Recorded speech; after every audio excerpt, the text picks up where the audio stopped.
حضرت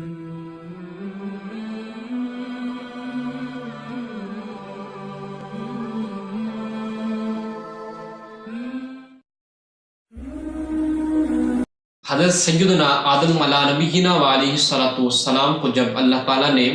خطائی اجتہادی کے بعد عرش معلیٰ سے یعنی جنت سے جب زمین پر اتارا، تو جب روئے زمین پر جتنے بھی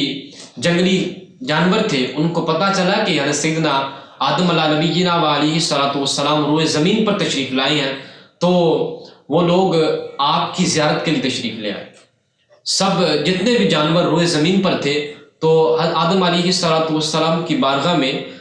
زیارت کے لیے اور آپ کو سلام کرنے کے لیے وہ تشریف لاتے، تو آپ علیہ الصلوۃ والسلام ان کے حق میں جو بہتر تھا آپ وہ دعا فرمایا کرتے تھے ان جانوروں کے لیے۔ تو جنگل میں ایک ہرنوں کا گروہ رہتا تھا، جب ان کو پتہ چلا کہ زمین پر حضرت آدم علیہ الصلوۃ والسلام اللہ کے نبی آئے ہیں، اللہ کے پیغمبر تشریف لائے ہیں، تو وہ بھی آپ کی زیارت کے لیے اور آپ کو سلام کرنے کی نیت سے آپ کے پاس تشریف لے آئے۔ جب تمام ہرن آپ علیہ الصلوۃ والسلام کی بارگاہ میں تشریف لائے تو آپ نے ان کی پشتوں پر ہاتھ پھیرا اور ان کے حق میں دعا فرمائی۔ تو جو ہرنوں کا وہ گروہ تھا تو اللہ تعالیٰ نے ان کی ناف میں، ان کے نافے میں مشک پیدا فرما دیا۔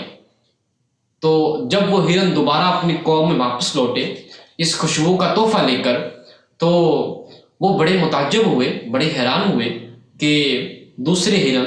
کہ اتنا بڑا تحفہ، اتنا عظیم تحفہ مشک کا تم کہاں سے لے کر آئے ہو؟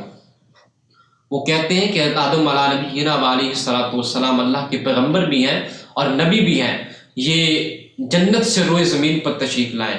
تو ہم تو صرف ان کی زیارت کے لیے اور ان کی بارگاہ میں سلام عرض کرنے کے لیے گئے تھے۔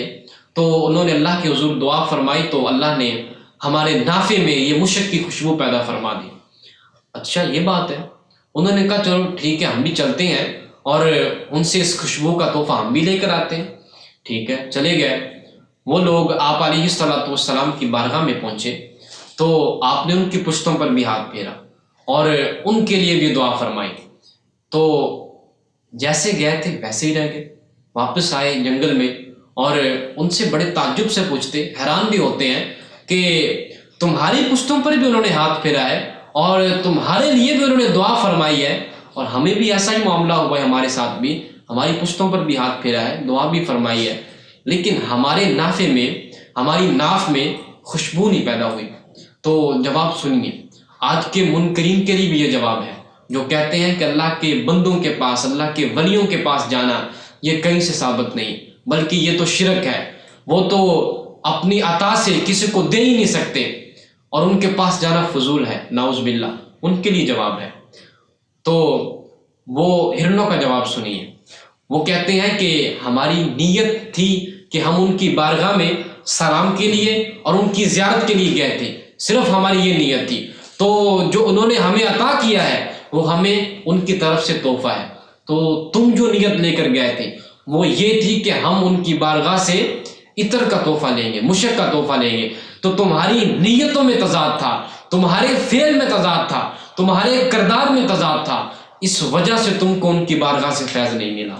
آج جو لوگ یہ تانا دیتے ہیں کہ یار ہم تو فلاں بزرگ کے پاس گئے تھے، ہمیں تو یہ نہیں ملا، تم گئے تمہیں مل گیا، یہ کیا وجہ ہے؟ تو ان کے لیے بھی یہی جواب ہے، ان کے لیے بھی یہی جواب ہے کہ ان کی نیتوں میں تضاد ہے، ان کے کردار میں تضاد ہے، وہ ولیوں کو پرکھنے جاتے ہیں، ان سے فیض لینے نہیں جاتے۔ ہمیں چاہیے کہ ہم ولیوں کے ہاں دست بستہ عرض کریں، ان کی بارگاہ میں سلام کریں اور ان کو عبادت کی نگاہ سے دیکھیں کہ اولیاء اللہ کو دیکھنا بھی عبادت ہے، بلکہ ہم تو یہ عرض لے کر جاتے ہیں کہ ہم جائیں گے تو ہمارا کام بن جائے گا۔ نہ، اگر ہم یہ عرض لے کر جائیں گے تو پھر ہم تو ان ہرنوں سے، ان جانوروں سے بھی بدتر ہیں جو لوگ یہ کہتے ہیں کہ اللہ کے ولیوں کے پاس جانا اور ان سے عطا کی خواہش کرنا کہ وہ دیں گے، تو وہ تو جانوروں سے بھی بدتر ہے۔ اپنے ضمیر پر دیکھیں ایک مرتبہ، اپنے گریبان میں جھانک کر دیکھیں کہ اللہ کے ولیوں کے ساتھ بغض رکھنا یہ تو شیطانی فعل ہے ہی ہے، بلکہ جو آپ کی عطاؤں کا منکر ہوگا وہ تو یار ان جانوروں سے بھی بدتر